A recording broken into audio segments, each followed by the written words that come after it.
Hey, folks. Today's episode brought to you by one of my favorite sponsors, SunsetLakeCebede.com. They've got a special Memorial Day weekend sale. Can you believe it? It's almost Memorial Day. Unofficial start of the summer.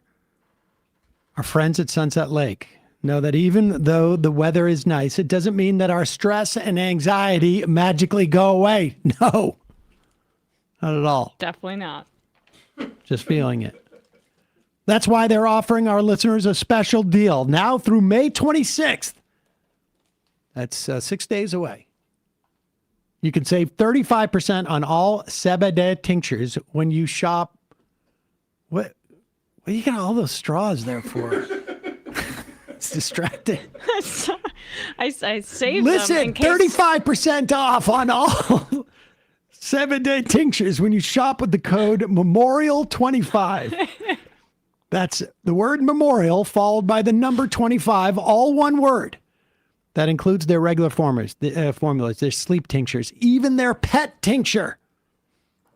Whether you're working on being kinder to yourself this summer or maybe your coworkers, you need a little help managing the stress of... Aggressively saying I need to be nicer to him in the ad read. No, it literally said the stress of wedding season travel or keeping your pet relaxed on a summer road trip.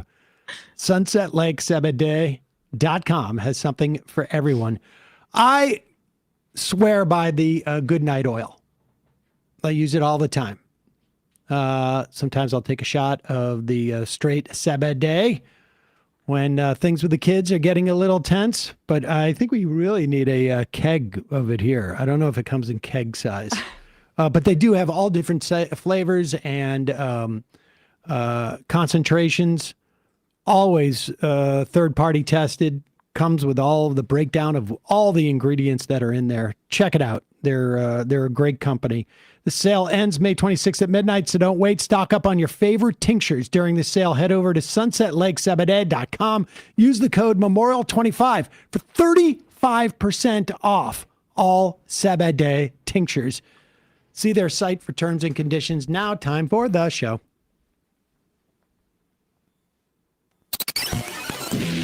The Majority Report with Sam Seder. The destiny of America is always safer in the hands of the people than in the conference rooms of any elite. Sam Seder. They are unanimous in their hate for me, and I welcome their hatred. We must guard against the acquisition of unwarranted influence, whether sought or unsought, by the military-industrial complex. The Majority Report with Sam Seder. Ever get the feeling you've been cheated?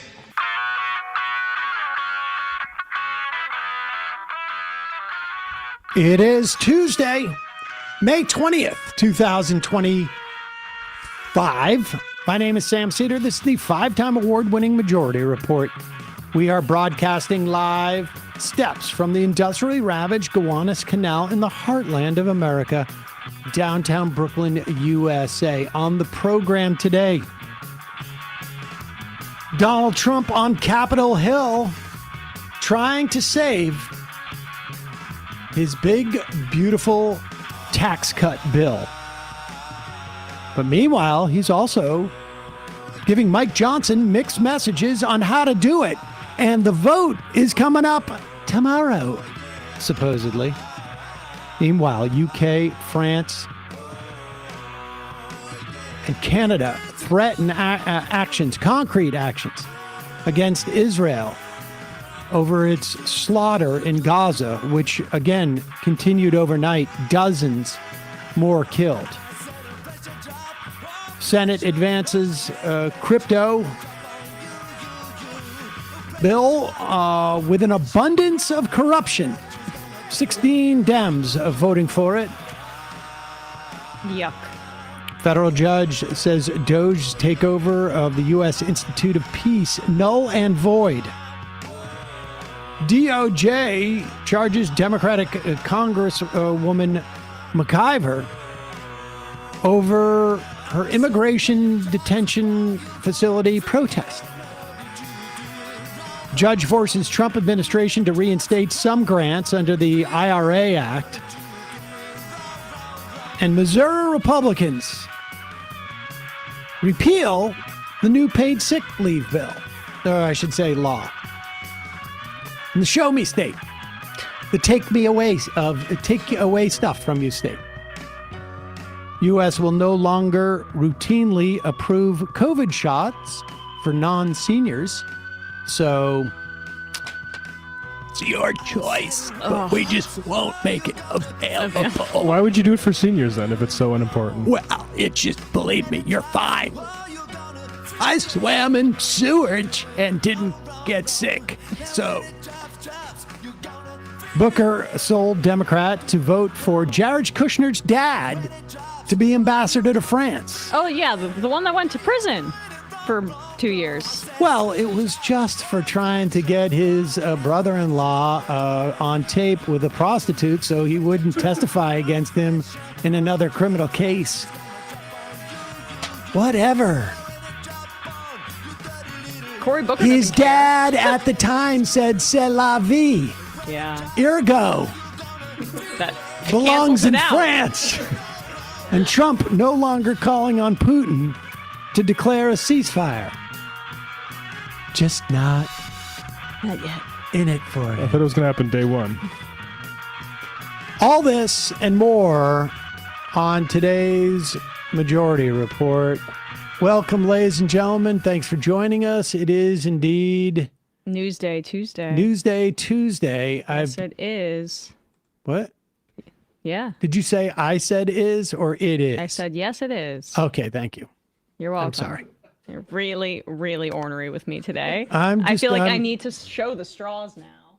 Yeah, this is weird. Okay, it's it's not distracting when Okay. you, like, what's going on? I'm She was getting a in some pen. kind of like balancing act with it earlier. I was trying to find another pen, but I saved these because the paper ones often fall apart and I have backups. Now I have many backups, so it's a little bit But insane. why are you hoarding them on your desk? I just don't understand. Well, Just put them over in the kitchen area. because someone else will take them.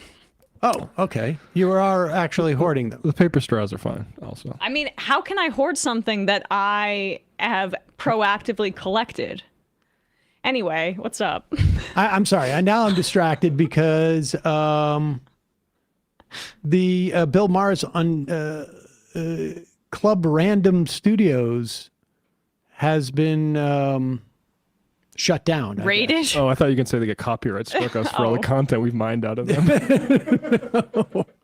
I don't know. I got to read that later, but I don't actually care. But it's interesting. Get some furniture. A lot of stuff going on today, particularly on the House. Tomorrow is the day that the Republicans had set for themselves to vote on the one big, beautiful bill. It already is starting to look like a train wreck because we have multiple senators now, including John Thune, who are starting to mumble about, we got to break this bill up. You recall 4 months ago, Johnson and Thune wanted to do separate bills. And then Trump said, I want one big, beautiful bill. And everybody capitulated. And now they're thinking we're going to have to do multiple bills because the tax cuts expire at the end of the year. And the Republicans are going to try in the Senate, because it's going to be under reconciliation, which means it's subject to the Byrd rule. And the Byrd rule has two parts. Let's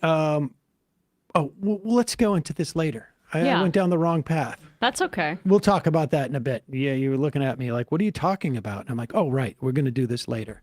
In the meantime, we're going to get into this bill stuff, and I will go through that same thing again. Deep dive. But right now, Kristi Noem, now she is, remind me again, she was a governor. South Dakota, yes. Okay, so that is South Dakota. That the and is. lesser South- Dakota, Matt says. But South Dakota is still, it's an official American state. Yes. Okay. One of the later ones admitted, but yeah. Okay. All right. I just wanted to double check on that, because if it was like just a place that happened to be in America and not subjected to things like the Constitution, all right, now we're getting into some mitigating factors for what we're about to see. She is now the head of the Department of Homeland Security, which my understanding is a very, very big agency and deals with things like keeping the homeland secure. A lot of criminal, or I should say, federal law enforcement officers from a bunch of different agencies work under the Department of Homeland Security. Including ICE. It was created after 9/11. That's right. One of the big issues right now is whether the president has the authority under the Alien Enemies Act to round people up and deport them. But even if he does, it's unclear whether you can suspend habeas corpus in this instance, because they're trying to argue that the country's being invaded by Tren de Agua or somebody. Nobody's quite sure who's doing the invading or where the invasion is or what the implications of this invasion is, other than there's a lot of Spanish speaking going on. So habeas corpus is in the news. Yeah. And it's caused a lot of people to Google it and find out what's going on. But it appears that one of those people was not Kristi Noem. Here is a clip from this morning. This is Senator Senate Homeland Security Committee hearing. Maggie Hassan asked her this very simple question. We should use more of these. Probably one you'd want to be able to answer at a committee like this. Define this. Go ahead. So, Secretary Noem, what is habeas corpus? Well, habeas corpus is a constitutional right that the president has to be able to remove people from this country and suspend their right to... Wrong. Stop you, ma'am. All right, I'm sorry. But Okay. it is not a constitutional right that is afforded to the president. It is in Article 1, Section 9.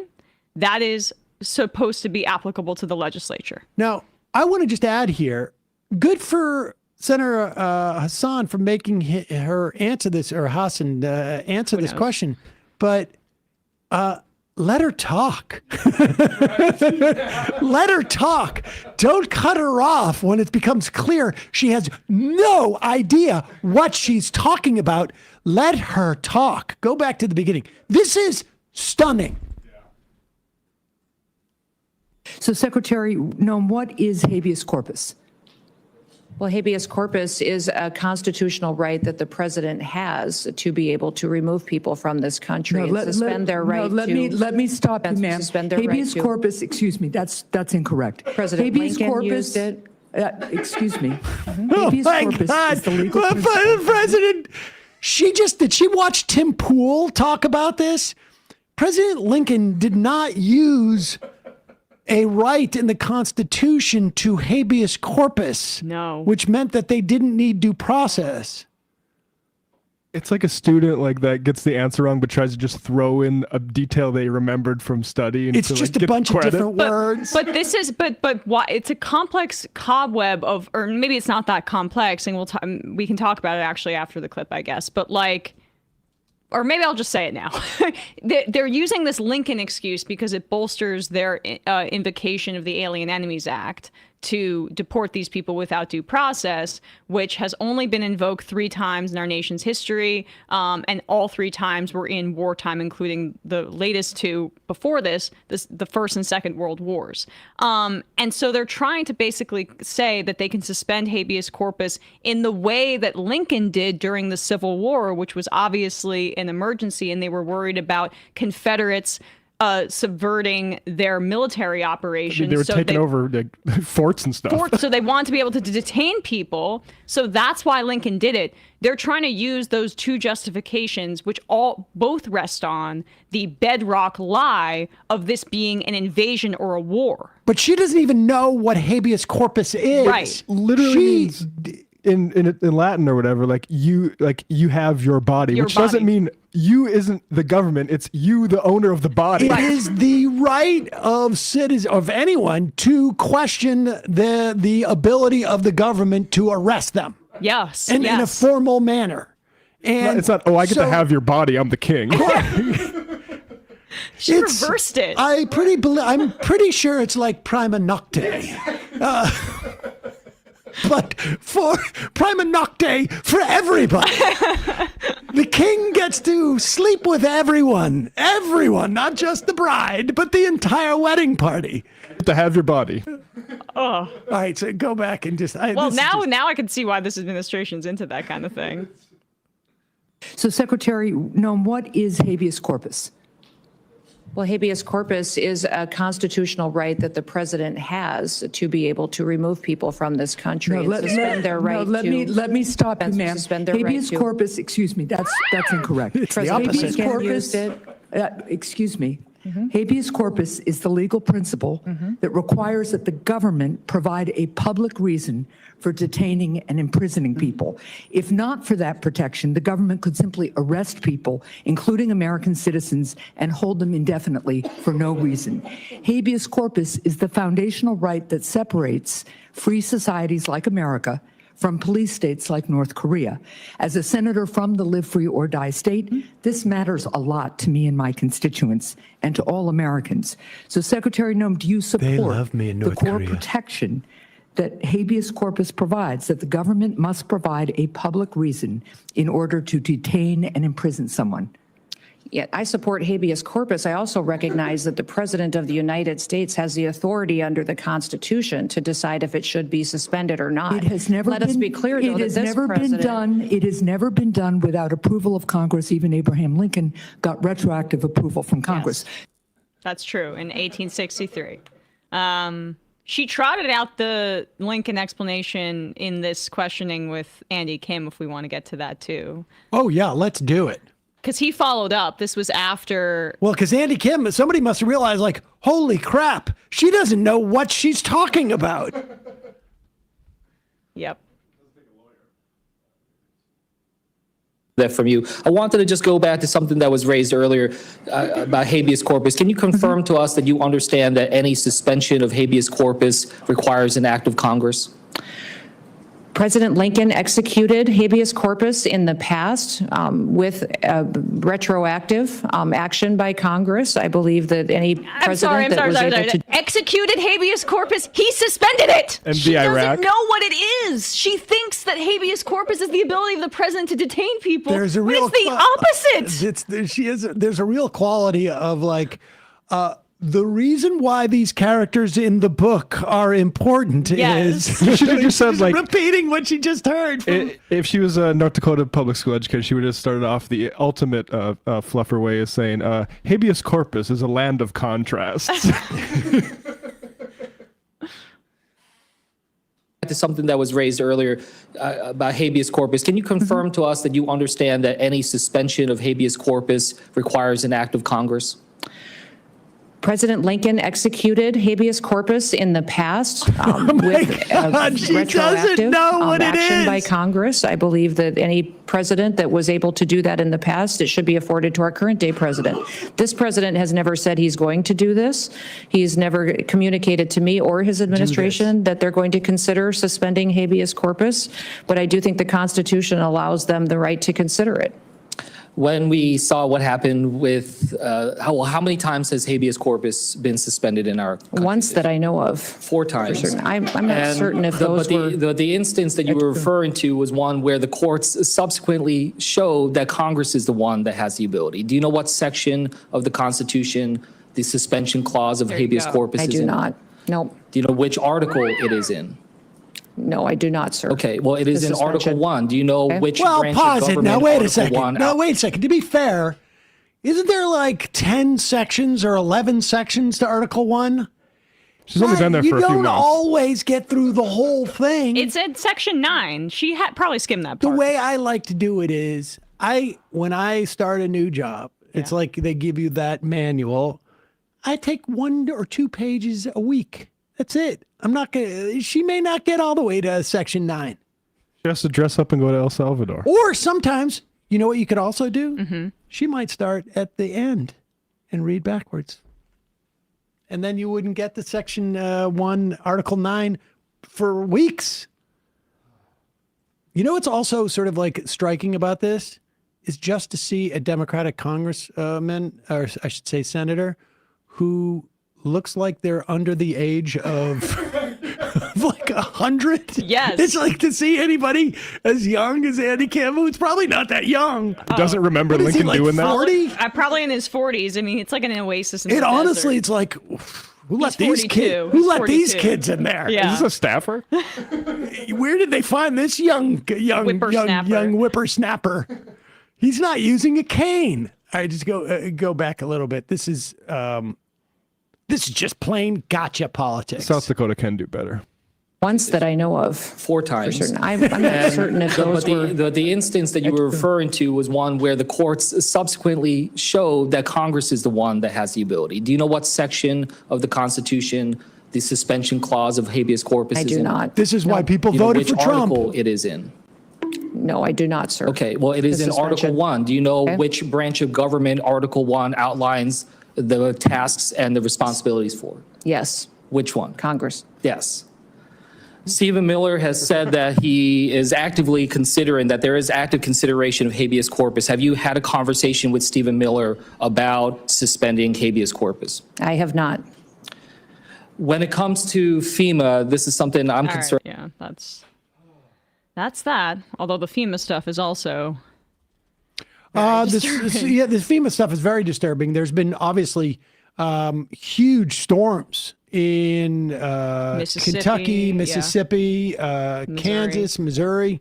And we had a clip of, I think it may be in the thing where you've got people begging FEMA to show up. Maybe we'll play that later. But it's unbelievable. Of course, the government, that's what the government's here to do, is to help people in situations like that. It would be nice to have some other Republicans who were saying, do we need to help California, these fires, reflect a little bit. Yeah, and also it's amazing how the Doge cuts that were supposed to be about efficiency are actually making the government not function at all. So I guess it's more efficient if the government isn't doing its job. That's one way to look at it. We've got a lot to talk about in terms of this big, beautiful bill. And you know he's doing the Build Back Better thing with it, right?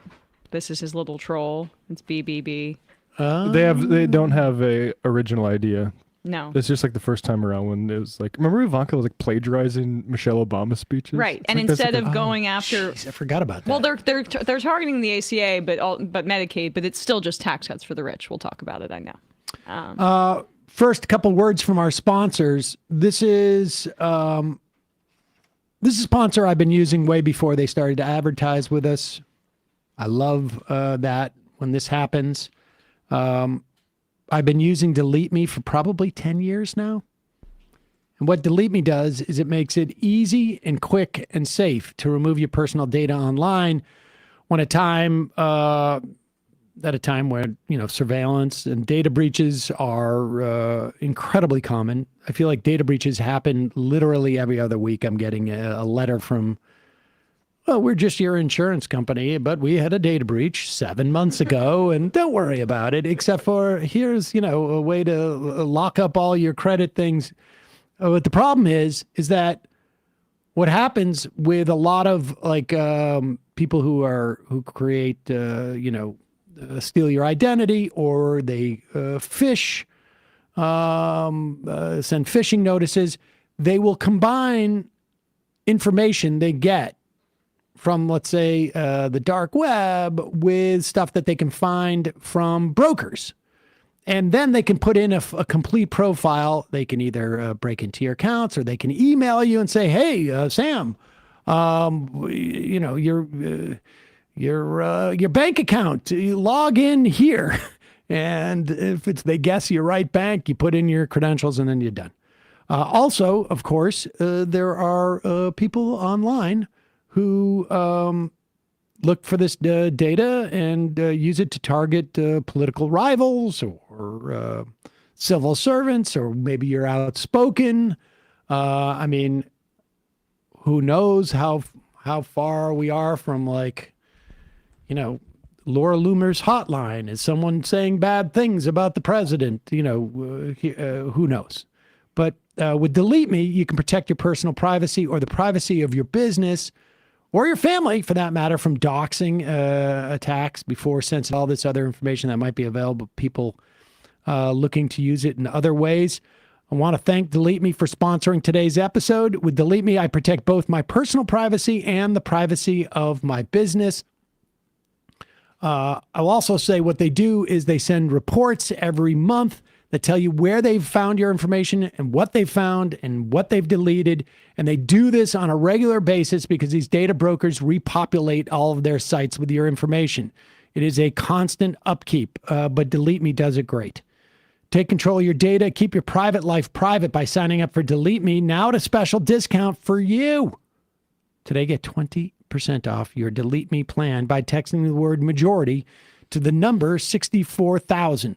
The only way to get 20% off, text majority to 64,000. That's the word majority to the phone number 64000, or I should say text number. People address that. Message and data rates may apply. We'll put a link in the podcast and YouTube descriptions as well. Also,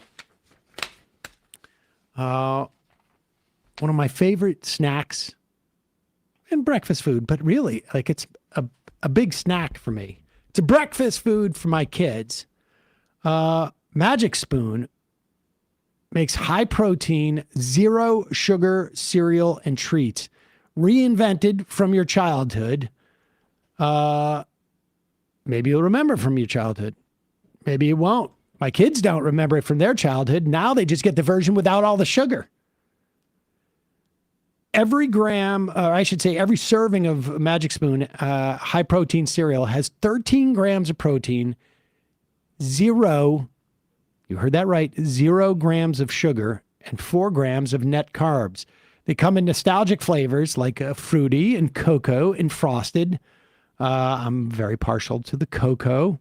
They also come in like peanut butter. They got a couple other flavors. Delicious. Cinnamon. Magic Spoon's high protein treats are crispy, crunchy, airy, and an easy way to get 12 grams of protein on the go. They come in flavors like marshmallow, chocolate, peanut butter, dark chocolate. These are great to give in the lunch boxes for the kids or have them around the house. It's good for, I guess, if you do a workout. I've never done anything like that and you need more protein, but I've been told that people use it for that way. For me, it's all about not getting the sugar and not giving my kids sugar. Right now, get $5 off your next order at magicspoon.com/majority report. Or look for Magic Spoon on Amazon or in your nearest grocery store. That's magicspoon.com/majority report for $5 off. Check it out. This stuff is really delicious. And again, no sugar. That's fantastic. Delete Me. Oh, I already did that. There you did. Yeah. Check out the podcast and YouTube description for links and codes, etc. Meanwhile, right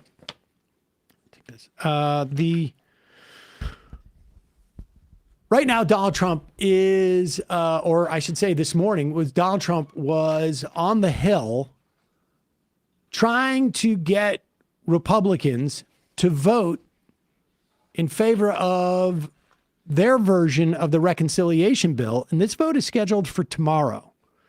Supposedly, Mike Johnson had set as a deadline Memorial Day. And of course, they all want to go on vacation on Thursday and Friday, take that off, head out for the long weekend, the 5-day weekend, so they can go to the barbecues and find out how much their constituents hate them back in their home districts. And meanwhile, remember, it's got to go to the Senate, and then the Senate essentially makes their own bill. And then they reconcile the two bills. That is a separate thing from the notion of reconciliation. But the Senate seems to be very unhappy with all of these things, which is amazing since The House is also, different factions seem to be unhappy with it. But here's Donald Trump ostensibly up there to twist some arms. Here, we'll play this. You campaigned on lowering the price of groceries. How do you justify cutting food assistance in this bill? Let me just tell you, the cut is going to give everybody much more food because prices are coming way down. Groceries are down. Eggs. You told me about eggs. You asked me a question about eggs my first week. You said eggs. I said, I just got here. Tell me about eggs. And it was going through the roof. You know that eggs now are way down. Everybody's buying eggs. Groceries down. Energy's down. Gasoline is now they're buying gasoline now for $1.99. When I don't know. If you look back, you'll see $3.50, $4. This country, we're going to lose this country. Our country now is respected all over the world. All over the world we're respected. We were a laughingstock. The entire... Yeah. The national average as of today on fuel prices is $3.17. So. But we're respected by France. There's some places where it's down. But remember, the question was, you talk about dropping food prices and inflation. And of course, we're just about to now see massive bumps in costs of consumer goods because of the tariffs.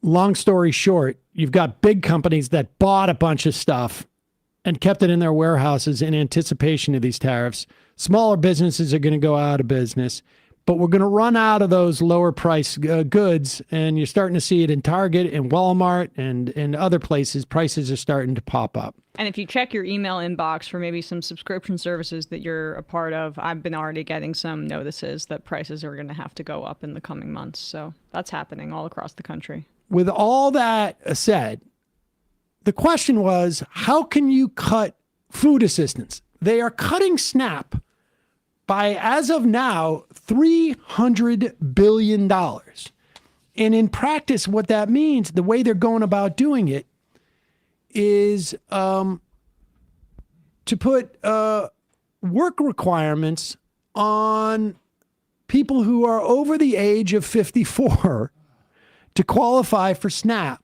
The hardest time to get a job if you're unemployed. And also more likely to be physically incapable of working as much as they require. Just go move some boxes around for Jeff Bezos. And most likely to be the people who are most affected by the stock market crashing because, like the Great Recession, if you're closest to retirement, your 401ks do not have the ability to recuperate and to replenish themselves if they need to retire by 65. Most of these people are not going to have 401ks. Well, Trump is plunging us into a recession, most likely. But I'm saying, like, they don't even have them. I mean, True. as an entity, 401ks, the Venn diagram of people who are going to get food assistance and have 401ks, I would imagine, you're right, rather narrow. Yeah. But the point is still the same. I mean, you're basically at a time where there is like sort of pressure on seniors, you're increasing it. But let's go to other aspects of what's happening with this bill. Understand that, and here's the other thing.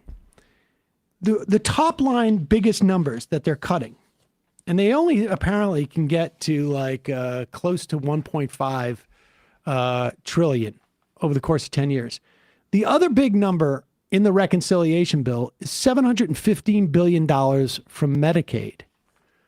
And I'm looking at the top of CNN now. And the headline is Trump warns House Republicans not to touch Medicaid. Yeah. So the problem is they have... Shoot it with a gun instead. Several $1 trillion worth of tax cuts that they want to push through. They want to extend the Trump tax cuts. They want to get rid of the estate tax. They want to get rid of it completely. Because right now, it's not generous enough that you only get the first $11 million without any tax. They want to get rid of the estate tax completely. They want to add no tax on tips. Now, understand their definition of tips is extremely wide. Like, this isn't just no tax on waiters' tips. It's like, wait a second. Thank you for being such a good stockbroker. I have a tip for you because your fees are so low. Could be, thanks for being such a good real estate developer. I can't believe how cheap your prices are. But I will, of course, give the traditional tip. Yeah. And this is going to incentivize more businesses to offset wages into tipping. Another way for these corporations and billionaires and business owners to get out of paying a living wage to their employees. That's what this is designed to engender and what it would do if they're able to do it. No taxes on Social Security, of course, is another giveaway to just wealthy people. Wealthy people also get Social Security after working a lifetime, but they're subject to higher taxes because they have other sources of income, even in retirement. But also, you stop getting taxed on Social Security when you're making $177,000 a year. No. Oh, on the return. Yes, when you're a 65 or older, you get Social Security, and $1,000.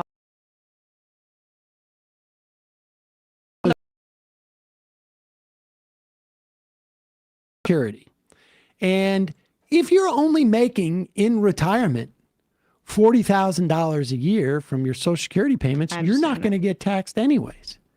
But if you're making $250,000 after age 65 or 62 or 70 when you've taken it, because maybe you're also getting capital gains. Maybe you have big payouts from your 401k. Maybe you have investments that you're starting to liquidate. Whatever it is, you pay taxes because you're making a lot of money still. Social Security is supposed to be an insurance program, insuring you against poverty and being able to, to live a quality life when you are in retirement. All of this is going to end up just benefiting wealthy people. Now, if you are a low wage earner, you're going to get a tax break. But understand the whole dynamic here is that wealthy people are going to get a bigger tax break. And that means the cost of housing is going to continue to rise. When there is this level of wealth inequality, it creates an inflation, both because you've got people bidding stuff up on the high end in a way that they can afford to because they have so much extra income. Right. I mean, we have a limited supply of housing. I have enough money to buy one and flip it and still live in the one I live in. And I have enough money to buy multiple ones, but I also can drive up the market. I mean, because money's not an object for me. Right. So the relative value of that tax cut is a function of the tax cut of the wealthiest people. And take a look at this. Let's start at the bottom. The first 20th percentile of income would lose $100 because, of course, the least the people living in poverty essentially will lose $100, which is a lot of money for that. I don't know what the bottom 20th percentile is, but I bet you it's somewhere around, $14,000 a year. Yeah. You'll feel that. So, bottom 20% of household income's $30,000 or less. And I imagine for an individual, it's about. I wrote down around. But we were going to lose our 17,000, country. I want to make sure that that's correct. But I Okay. think around 17. We were going to lose our country. The second 20 percentile will get a tax cut of 0.6%, and it'll gain them about $260. The middle 20% will get a tax cut of 1.2%, and it'll gain them $860. You see the direction we're going in. The wealthier you are, the more of a tax cut you're going to get. fourth 20% here, that would be the 80th percentile, right? Yes. So for 80% of the people in this country, you will get a tax cut. The biggest size of your tax cut will be 1.8%. And if you're in that fourth, that 60 to Between 80%, 60 to 80, Yeah. you will save $2,000. Now, mind you, you're going to end up spending that at Walmart anyways because of the raised prices. But put that aside for the moment. The real, then the big jump starts to happen as you go further up I mean, it's just so obvious. And so if you are in the 80 to 90 percentile of income earners in this country, you're playing the game called capitalism. Your tax cut is $3,380. You get a 2.1% tax cut. It's pretty good. Right? That's 2.1%. So that must be somewhere like, I don't know, around, you make $150,000 or so, 120 to 150,000 maybe, somewhere around there. If you were in the 90th to 99th percentile, you will get a 3.4% tax cut. That is almost 3 times what the middle 20% get in terms of percentage. And so you get, of course, because of the amount of money that you make, you're getting $9,000 instead of $860. Actually, $9,500. If you are in the top 1%, you get a 3.4% tax cut. The two biggest percentage of tax cuts come from 90% to 100%. But if you're in that top 1%, you get a $52,000 tax cut. Jeff Bezos came, Bill Gates came, now, Mark Zuckerberg came. That is, of course, not, you can't get a Bugatti for that. No. But you can get a nice, and then if you are making over $1 million, it's a function of like, who knows, but it's a 3.3% tax cut. So if you're making like, I don't know, $100 million, 3.3%, that's $3,300,000. Well, they're going to invest it all and make our economy better. Yeah. They're gonna buy a couple of Bugattis. And now here's the good news, though. Yeah.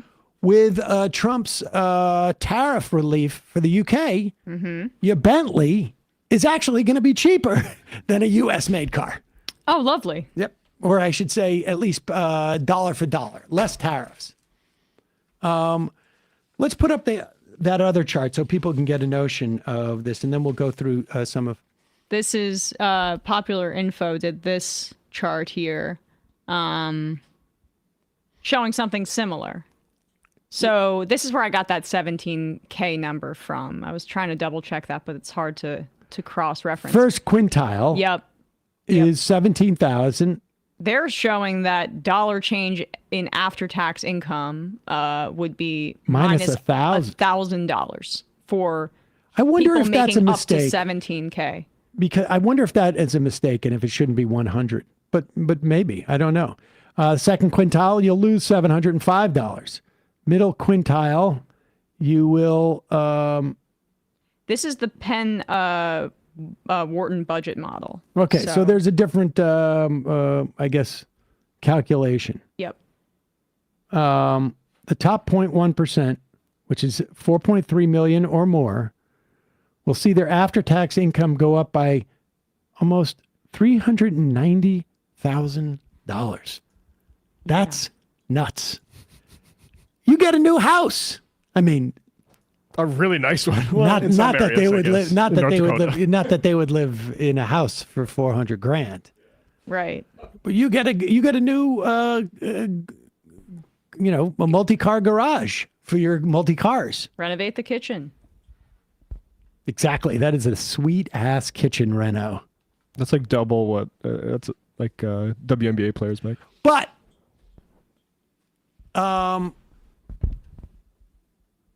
you got to pay for this. Yep. if you want to get it through reconciliation. And you got to do it in a 10-year window where it's more or less revenue neutral. And the way they do that is, like I said, to cut $715 billion from Medicaid. Which is an $880 billion annual program. That's basically killing the program in terms of what is being asked of the Republicans by... No, this is over 10 years. So Okay. they're cutting 10% of it more or less annually. But here's how they're going to do it. They're going to impose work requirements. And they know work requirements don't actually function in the way that people think they do. Gotcha.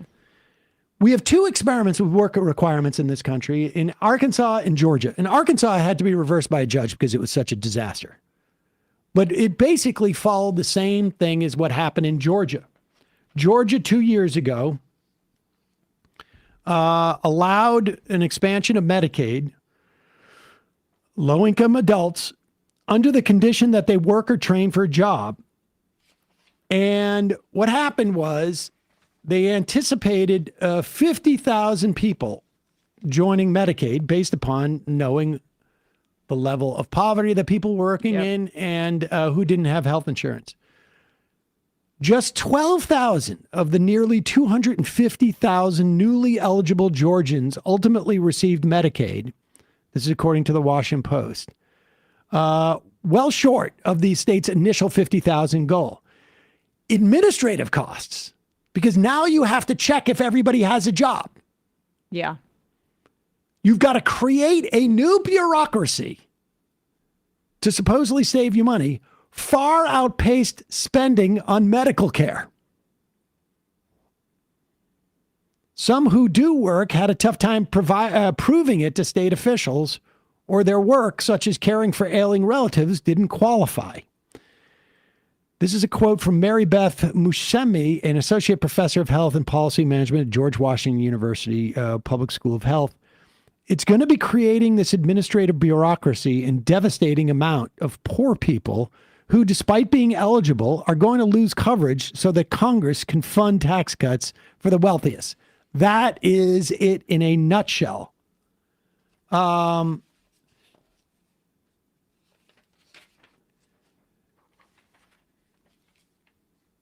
The legislation, this reconciliation bill, will require adult Medicaid beneficiaries to spend at least 80 hours a month working or training for a job, in school, or volunteering.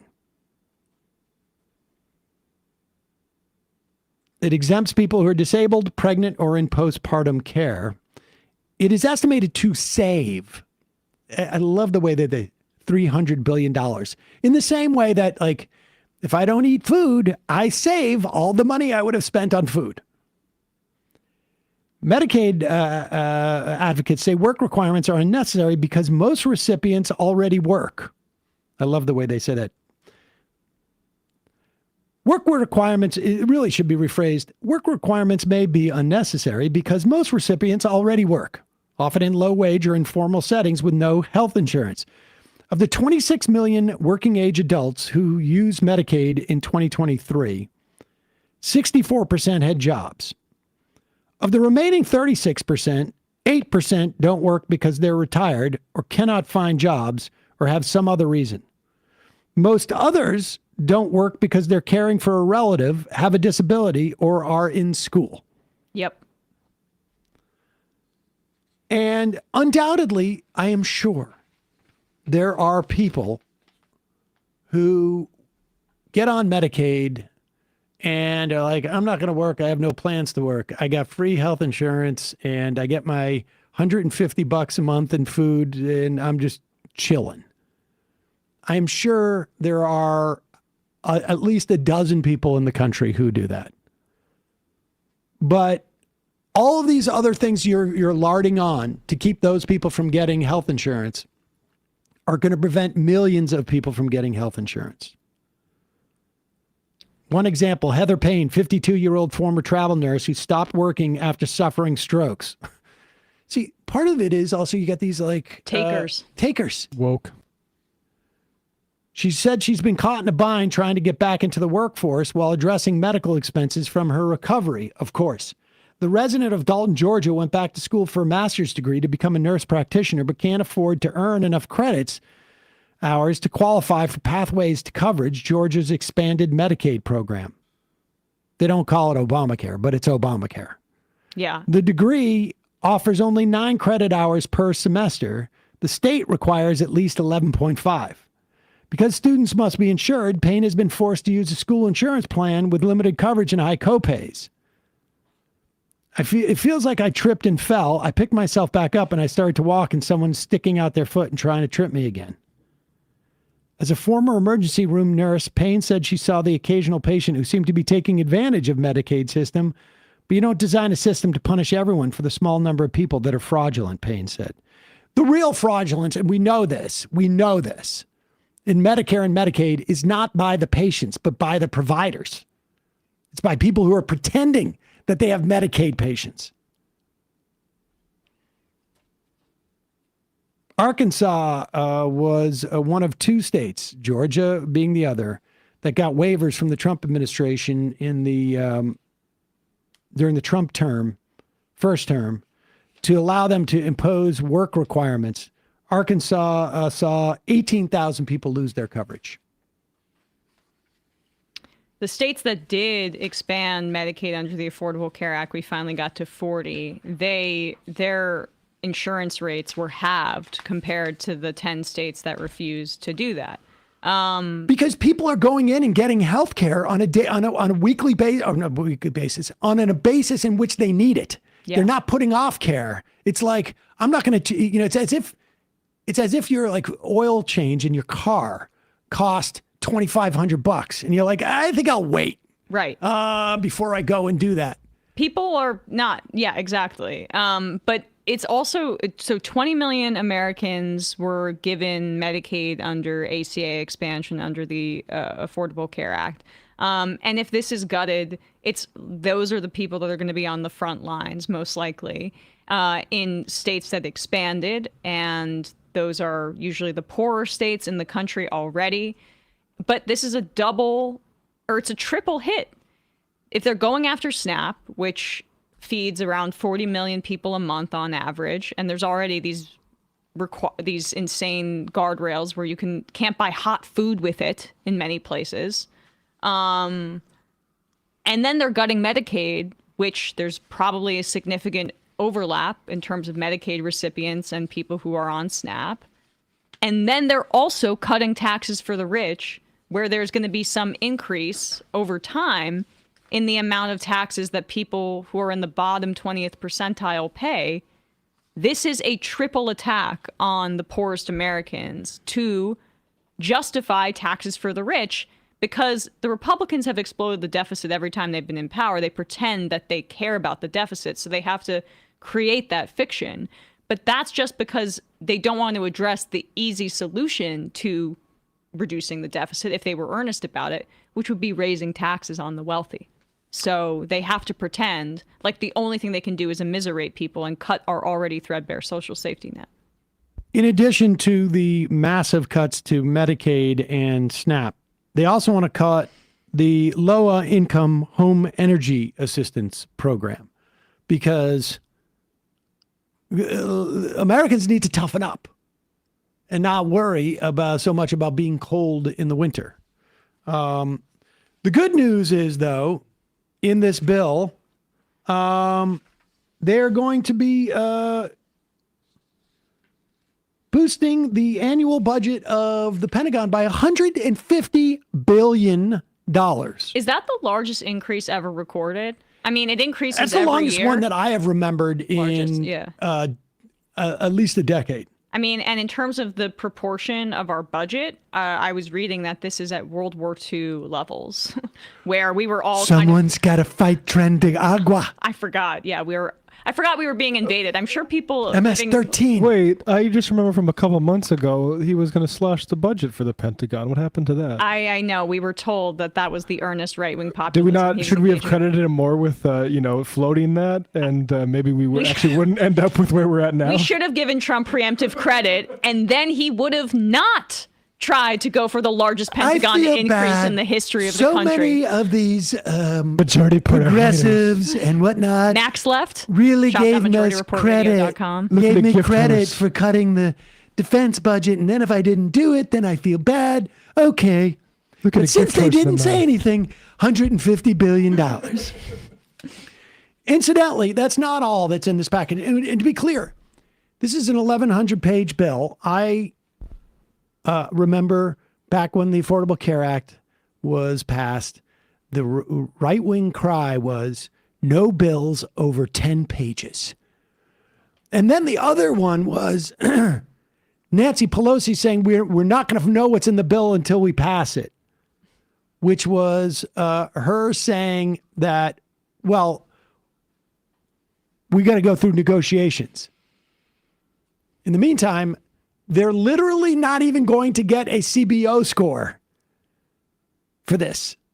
So these deficit hawks, these proud members of the Freedom Caucus, are really going to have no idea what the bill is because all they care about is the numbers. They're not going to know what those numbers are until after they vote for it on Wednesday, if they end up voting for it on Wednesday. On top of which, there's some other features to it. The death tax, like I say, gets essentially repealed. The estate tax. Excuse me. The estate. Frank Lunt's gone to your brain. Yeah, exactly. The estate tax. Also, there is a provision in there to inhibit the ability of states from regulating AI. There was a great line from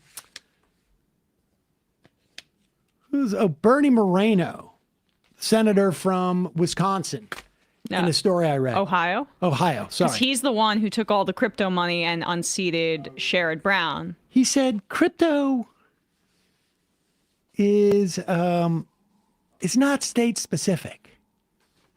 We should not. We should have the federal government do this.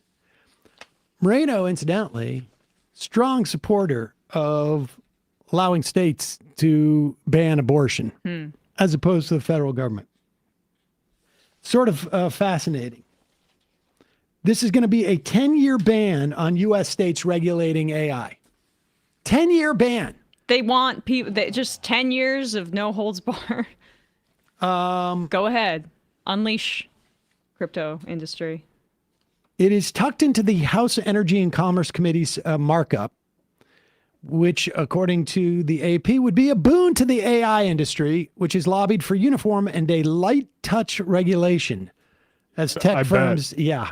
I blame Gillibrand for this, frankly. She's maybe the #1 Democrat that has led the charge in terms of saying that we need to regulate crypto as opposed to make it this kind of speculation basically illegal. She's normalized this, and then the industry has gotten a bunch of friends in the Democratic Party. Don't forget Cory Booker either. This is a 1-2 punch. They passed the so-called, Genius Act, and they basically wrap it up. Well, okay, we have now brought it in. We legitimized it. We're not going to regulate the crypto.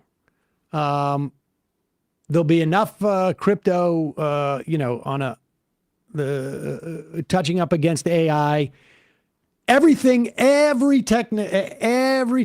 is going to have some element of AI, which is probably going to be the way that they avoid, if they can get the states to be not allowed to in any way regulate for 10 years. You will effectively, essentially give all this technology carte blanche to do whatever they want. Now, if you hear what the tech people say about where AI is going to be in 6 years, they're talking about it going to, what do they call it? Super... advanced generative intelligence. Yes, exactly. Gorka voice. Where it's going to be able to be smarter than the smartest of any lawyer, scientist, whatnot. And it's going to be able to start to build its own AI. That's going to be within 6 years. You're basically left to the whims of whoever's the president. You don't have that fallback of a state saying we need to add more regulations. Like California, for instance, drove cafe standards for many years because they would require higher standards, and it just became economically unviable to make a car for California and then the rest of the country, so they just made it up to California standards. You see that with emissions. Now, the Bush people did a similar thing. They did that with emissions. Their Clean Skies initiative literally forced some states to raise the cap that they had on the release of things like mercury in the air. And that's what's also embedded in this bill. And I got news for you. There's going to be a dozen of these type of things. We don't know yet. We don't have access to the bill, and the reporting's not there yet. But there's going to be a dozen of these things. They're all going to put their goodies in, and we will find out as time goes on the different things that are going to be in this really horrible bill. And what's terrifying is 16 Democrats joined, almost every Republican, Rand Paul, and then another who I'm blanking on in the Senate, signed on to this. John Austin. To the Genius Act. Yeah. I'm still talking the About reconciliation. Reconciliation. Okay. But yes, right. So that's separate, a separate bill. But there's also then this element in reconciliation, the 10-year ban, too. Yep. And there's going to be a lot more of provisions like that we're going to find out about. Right now, we're just hearing about it from people who are a little queasy on the Republican side. But when Democrats get a good look at this bill, it's going to be a real problem. Now, again, they're going to pass it in the House tomorrow, or they're going to try. And even if they pass it, then it's going to go to the Senate, and the Senate is going to have a lot of problems with this. And they'll cut it up. No, but they're still going to end up getting their big tax cut. They just got to figure out a way of doing it. All right, we got to head into the fun half. Folks, just a reminder, it's your support that makes this show possible. You can become a member and join the Majority Report by going to jointhemajorityreport.com. When you do, you not only get the free show free of commercials, you get the fun half. And you can IM us in the fun half. Also, support the show by getting Just Coffee. JustCoffee.coop. Fair trade coffee, hot chocolate. Use the coupon code Majority, get 10% off. You can buy the Majority Report blend. You can buy the WTF blend, or you can buy a bunch of different like single origin coffees. Great co-op out of Madison, justcoffee.coop. Again, also check out our merch shop, shop.majorityreportradio.com, and the AM Quickie at amquickie.com. Get the news, 5 minutes worth of a read every morning in your email box. amquickie.com. Also see you in our Discord at majoritydiscord.com. Matt, Left Reckoning. Yeah, tonight at 7 o'clock Eastern Time on the Left Reckoning YouTube channel, where we're closing in on 50,000 subscribers. Whoa. Got to have Chip Gibbons on, one of my favorite guests, who's over at Defending Rights and Dissent, the rights organization in D.C., the one that I donate monthly to. He has a new article in Jacobin talking about Trump's war on Palestine and free speech hits a new setback on the release of Badr Khan Suri. So check that out tonight at 7 o'clock Eastern Time. See you in the fun half.